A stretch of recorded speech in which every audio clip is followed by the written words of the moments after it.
Okay, तो आज हम शुरू कर रहे हैं कैटिया सॉफ्टवेयर। ठीक है।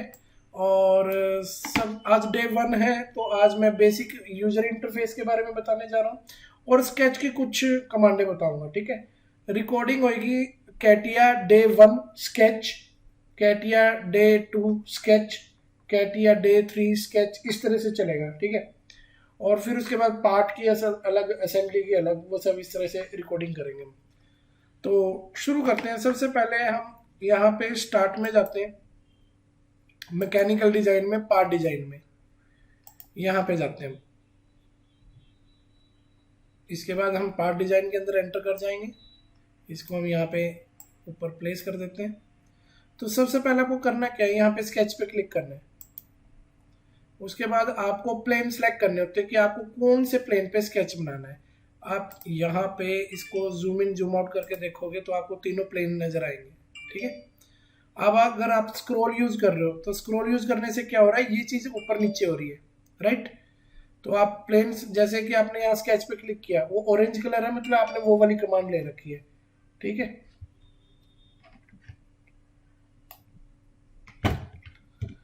ओके। और यहाँ से आप कोई भी प्लेन सेलेक्ट कर सकते हो, जैसे x y, y z, z x. ठीक है। या फिर यहाँ से भी कर सकते हो। सपोज करो मैंने ये वाला प्लेन सेलेक्ट कर लिया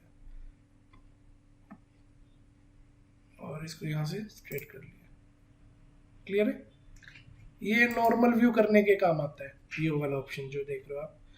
इसमें आप माउस का मिडल बटन दबा के आप ड्राइंग को इधर से इधर ऐसे पैन कर सकते हो।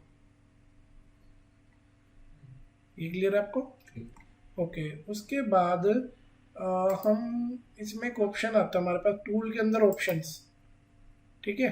हम टूल ऑप्शन के अंदर जाके, ये बहुत छोटे आ रहे हैं, राइट।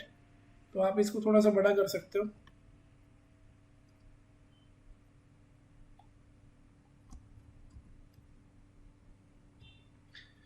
यहाँ पे हम जाएंगे मैकेनिकल डिजाइन, देख रहे हो यहाँ पे ऑप्शन आ रहा है आपके पास। इसको मैं थोड़ा सा यहाँ कर देता हूँ। तो यहाँ पे अलग अलग ऑप्शन आते हैं, जैसे डिस्प्ले का ऑप्शन आता है, राइट। कंपैटिबिलिटी का ऑप्शन आता है। लेकिन आपको कहाँ जाना है, पैरामीटर एंड मेजर में। और यहाँ पे क्या लिखा है, यूनिट। तो यहाँ पे आप कैटिया सॉफ्टवेयर की यूनिट सेट कर सकते हो। आपकी लेंथ किस में, मिलीमीटर में, और सिंबल क्या है, mm। अगर आप चाहें तो लेंथ जो है वो मीटर में भी ले सकते हैं, बट मैकेनिकल ड्राइंग आप जानते हैं मिलीमीटर में ज्यादा यूज होती है। तो मेरा पर्पज ये बताने का है कि अगर आपको लेंथ, एंगल, टाइम कुछ भी चेंज करना है तो आप यहाँ पैरामीटर एंड मेजर में जाके कर लेना। और ये ऑप्शन कहाँ से आया, टूल में जाके ऑप्शन कमांड से आया। क्लियर आपको ये चीज? ओके। ओके कर देते हैं। अब मैं आपको कुछ सेटिंग्स बताता हूँ, जैसे कि यहाँ से इनको मैं ये कर लेता हूँ। ये फ्लोटिंग नेचर होता है इनका, आप इनको यहाँ से पकड़ के ना थोड़ा इधर उधर कर सकते हैं ड्राइंग्स को। ये देखो कर रहा हूँ ना मैं यहाँ से। और ये सिलेक्शन फिल्टर होता है, इसको ऊपर कर लीजिए। स्केच टूल है, इसको ऊपर कर लीजिए। तो शुरुआत करी मैंने आपकी कहाँ से, स्केच टूल से। आपको ये मैंने कैसे किया, जूम इन जूम आउट कैसे किया, जैसे कि मैंने बताया माउस के मिडल बटन से मैंने क्या किया, पैन करना सीखा। तो ये माउस का मिडल बटन हो गया। उसके बाद अगर आप माउस का मिडल बटन प्रेस करके रखो, होल्ड करके रखो मिडल बटन को, और राइट क्लिक पे टिक मार दो, और इस तरह से आप जूम इन जूम आउट कर सकते हो। अगर आपसे काम करते वक्त, जैसे कई बार क्या होता है, मिडल बटन और राइट क्लिक इकट्ठे दबा के आपने ऐसे टेढ़ा कर दिया, तो आप नॉर्मल व्यू पे क्लिक करके सीधा कर सकते हो। फॉर एग्जाम्पल यहाँ पे अभी एक मैंने सर्कल बना दिया यहाँ पे। जैसे कि कई बार क्या होता है, ड्राइंग हमारी इधर साइड में चली गई, हमें सेंटर में लेके आनी है। So this is the option, इसका नाम है फिट ऑल इन। इस पे क्लिक करने से आपकी ड्राइंग बिल्कुल बीच में आ जाएगी। आपको ग्रिड नजर आ रही होगी डॉटेड, अगर आप चाहें तो ग्रिड को ऑफ कर सकते हैं यहाँ से। ये ग्रिड का बटन है, देखो ग्रिड आ रही है, ये देखो चली गई, आ गई, चली गई। ठीक है। और उसके बाद अगर मैं आपको बताऊं, जैसे मैं लाइन बना रहा हूं, मैं ना लाइन का क्लिक जो है वो ग्रिड के बीच में नहीं कर पा रहा। कहाँ पे क्लिक हो रहा है, सिर्फ कॉर्नर्स पे। ये देखो, अगर आप डबल क्लिक करके कमांड लोगे ना तो वो जाएगी नहीं, कमांड रहेगी कंटिन्यू। ये देखो, ठीक है। इसके बीच में क्लिक क्यों नहीं हो रहा है, क्योंकि ये वाला ऑप्शन ऑन है। स्नैप टू पॉइंट, अगर आप इस ऑप्शन को ऑफ कर दोगे ना तो आप है ना लाइन की कमांड से ग्रिड के बीच में क्लिक कर सकते हो। ये देखो अब मैं कहाँ क्लिक कर रहा हूँ, ग्रिड के बीच में, बिल्कुल सेंटर में, मतलब कहीं भी क्लिक कर सकता हूँ अब मेरे ऊपर कोई बाउंडेशन नहीं है। लेकिन अगर ये वाला स्नैपिंग वाला ऑप्शन ऑन कर दिया ना तो ग्रिड के जो कॉर्नर पॉइंट होते हैं ना सिर्फ उन्हीं पे क्लिक हो सकता है, उसके बीच में नहीं हो सकता।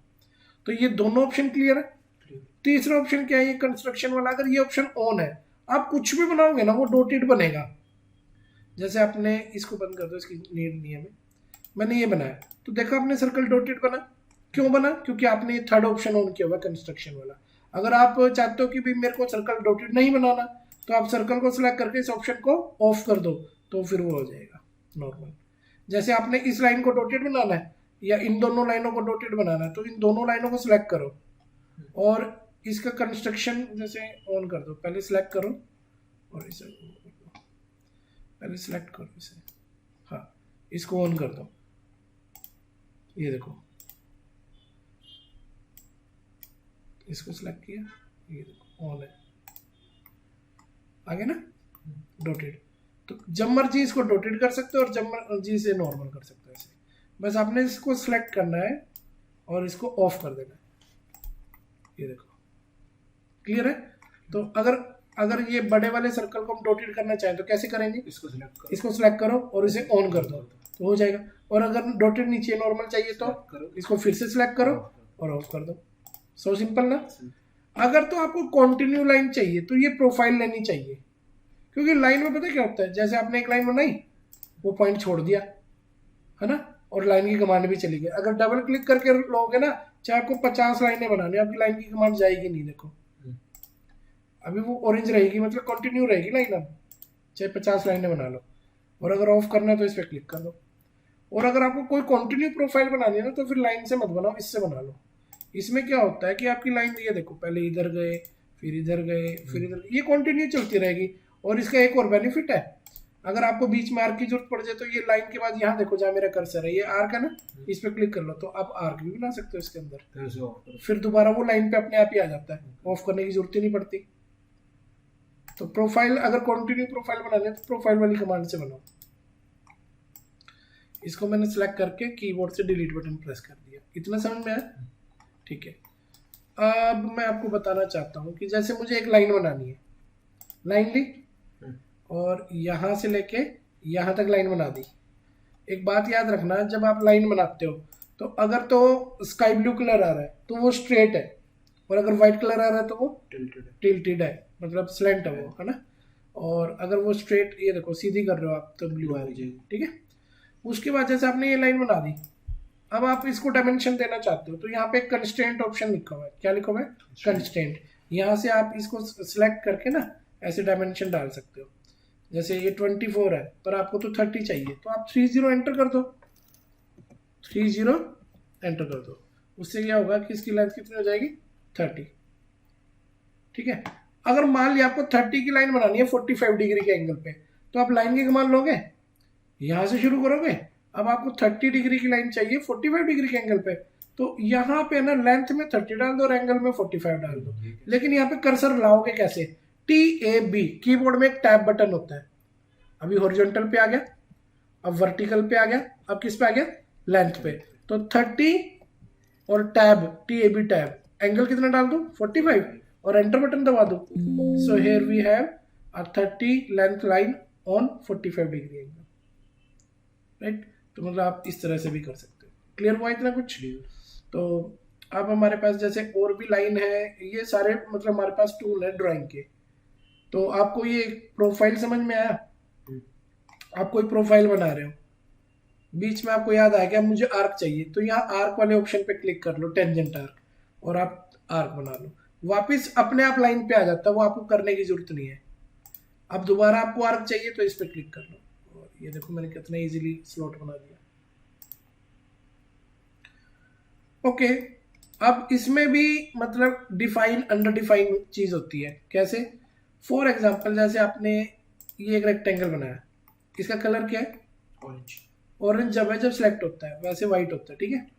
आपने स्मार्ट डायमेंशन ली कंस्ट्रेंट में और इसको डायमेंशन दे दी यहाँ पे, सपोज आपने दे दी 38। कितनी? 38। इस पे क्लिक करो, डबल क्लिक करो ना पहले, यहाँ पे लिखो 38, एंटर।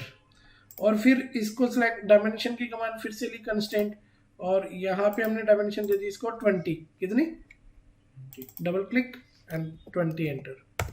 ठीक है, अभी भी वाइट है क्योंकि आपने सिर्फ क्या दी है, डायमेंशन, पोजीशन तो दी नहीं ओरिजिन के रिस्पेक्ट में। अब बार बार यहाँ कंस्ट्रेंट पे जा रहे हो ना, इससे बढ़िया है कि डबल क्लिक करके कमांड ले लो।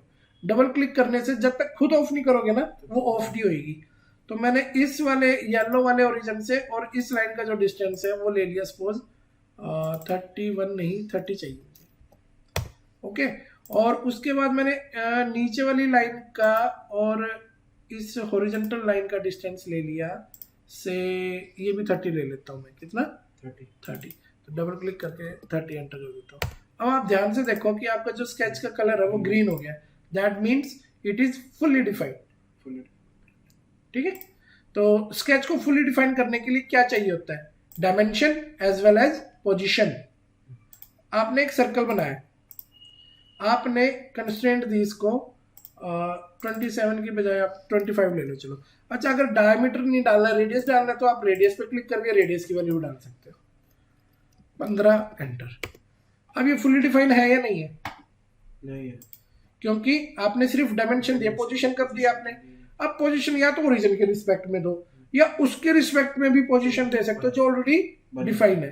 तो डबल क्लिक करके यहाँ गए, तो मैंने ना इस पॉइंट से और इसके इस वाले पॉइंट से ये डिस्टेंस, ये तो ऐसे आ रहा है ना, मुझे हॉरिजॉन्टल चाहिए, हॉरिजॉन्टल राइट क्लिक किया मैंने, ठीक है, तब आया ये ऑप्शन हॉरिजॉन्टल।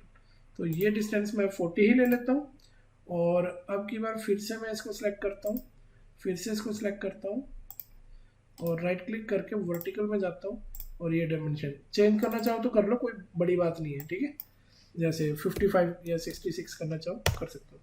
अब ये फुली डिफाइन हो गया, जबकि मैंने इसको ओरिजिन के रिस्पेक्ट में कोई डायमेंशन भी नहीं दी। तो मैं सिर्फ ये बताना चाहता था कि स्केच को डायमेंशन आप जो डिफाइन ऑलरेडी वहां से भी दे सकते हो, जरूरी नहीं ओरिजिन से डायमेंशन देनी। तो अब बात आती है कि चलो ये तो हमने सीख लिया कि भाई ग्रिड कमांड होती है, स्नैपिंग होती है, कंस्ट्रक्शन होता है ना। अब आप ये देख रहे हो कि इसमें एच लिखा हुआ आ रहा है, वी लिखा हुआ आ रहा है ना, ये कंस्ट्रेंट आ रही है, ये ना इसकी वजह से आती है ज्योमेट्रिक कंस्ट्रेंट। अगर आप इसको ऑफ कर दोगे फिर कुछ नहीं आने वाला। आप समझ रहे हो मेरी बात? अब आया नहीं, क्योंकि आपने वो तो कंस्ट्रेंट वाला ऑप्शन तो ऑफ ही कर दिया, समझ रहे हो। और ये कौन सा ऑप्शन है सबसे लास्ट, डायमेंशन कंस्ट्रेंट, इससे डायमेंशन आती है। ठीक है, पर अगर पहले वाले में था, पहले वाले में भी तो नहीं किया, एच और भी उसमें नहीं आ रहा, इसमें आ रहा है। पहले वाले में ऑन था ना उसमें, इसलिए आ रहा है, इसमें बनाया तो ऑफ था, इसलिए नहीं आ रहा। क्लियर है? तो ये अभी मैंने आपको बताया। अभी हम जैसे नॉर्मल जैसे लाइन की टूल करेंगे आज सारी। सबसे पहले आपको सिंपल लाइन बनानी आनी चाहिए, इसमें कुछ भी नहीं है, एक सीधी लाइन ड्रॉ कर दो ऐसे सीधी, ये लाइन है इसमें। और एक होती है आपकी इनफाइनाइट लाइन। अब इनफाइनाइट लाइन आपको हॉरिजॉन्टल चाहिए या वर्टिकल चाहिए? हॉरिजॉन्टल अभी कौन सी आ रही है, और अगर मैं वर्टिकल पे क्लिक करता हूँ कौन सी आ रही है? और आपको पता है इसकी सबसे बड़ी बात क्या है, इसका आज तक किसी को नहीं पता कहाँ से शुरू हो रही है कहाँ खत्म हो रही है, इनफाइनाइट होती है। और अगर आप इसको डॉटेड बनाना चाहते हो तो बस कंस्ट्रक्शन ऑन कर देना, हो जाएगी डॉटेड। समझ में आया? इसी के बारे में एक चीज और बताना चाहूंगा कि कई बार जरूरी नहीं होता है कि ना तो हॉरिजॉन्टल चाहिए ना वर्टिकल चाहिए, टेडी चाहिए। तो टेडी में आपको 2 पॉइंट देने पड़ेंगे, जैसे एक पॉइंट यहाँ दे दिया और एक पॉइंट यहाँ दे दिया, तो ऐसे टेडी आ गई ना 2 पॉइंटों से। तो इसको हम कौन सी लाइन बोलते हैं? Infinite line. और ये कौन सी है? Bye tangent line. Bye tangent line का होता है, देखो सॉलिड वर्क में बड़ी प्रॉब्लम होती थी टेंजेंट लाइन बनाने के लिए। इसमें तो एक सर्कल सिलेक्ट करो, दूसरा सर्कल सिलेक्ट करो, अपने आप लाइन बन जाती है टेंजेंट। ये ऑफ कर दो, मैं आपको बना के दिखाता हूँ। ये मैंने कौन सी लाइन ले ली? By tangent line. एक सर्कल ये सिलेक्ट हो गया, एक सर्कल ये सिलेक्ट हो गया, ये देखो ये सिलेक्ट क्यों नहीं हो रहा? कुछ इश्यू आ रहा है इसमें लाइन में बनाने में, आता है फिर चला क्यों जाता है? ये देखो, एक बार दोबारा बता दो, इसमें थोड़ी कंफ्यूजन हो रही है। एक बड़ा सर्कल और एक छोटा सर्कल, क्या बना रहे हैं, टेंजेंट लाइन। जी। टेंजेंट लाइन का मान ली, ये सर्कल सिलेक्ट किया और ये सर्कल सिलेक्ट किया, बन गई ना। अब ये इसकी मतलब हॉरिजॉन्टल वर्टिकल है, ओके कर दो बस। कमांड ली, सर्कल सेलेक्ट किया, दूसरा सर्कल सेलेक्ट किया और डबल क्लिक कर दिया, तो बन गई इजीली टेंजेंट लाइन। कितना आसान है इसमें टेंजेंट लाइन बनाना। और ये लास्ट क्या है, बाइसेक्टिंग लाइन। पता क्या होता है, सपोज करो आपके पास दो लाइनें हैं, आपको उसके बीच में लाइन चाहिए। जैसे एक लाइन ये है आपके पास और एक लाइन ये दो लाइनें हैं आपके पास, आपको इसके बिल्कुल बीच में लाइन चाहिए। तो है ना, यहाँ पे जाके क्या नाम था लाइन का, बताओ क्या नाम है इसका, बाइसेक्टिंग लाइन। क्या नाम है, बाइसेक्टिंग लाइन। तो आप एक लाइन तो ये सिलेक्ट ही है, एक इसको और कर लो, आगे ना इसके बीच में दो लाइनें सिलेक्ट करो, उसके बीच में लाइन आ जाती है, बात खत्म। समझ रहे हो। या फिर इन दोनों को सिलेक्ट कर लो, इसके बीच में लाइन आ जाएगी। करके दिखाओ, जैसे यहाँ गए, एक लाइन ये और एक लाइन ये, आगे ना बीच में। करेक्ट।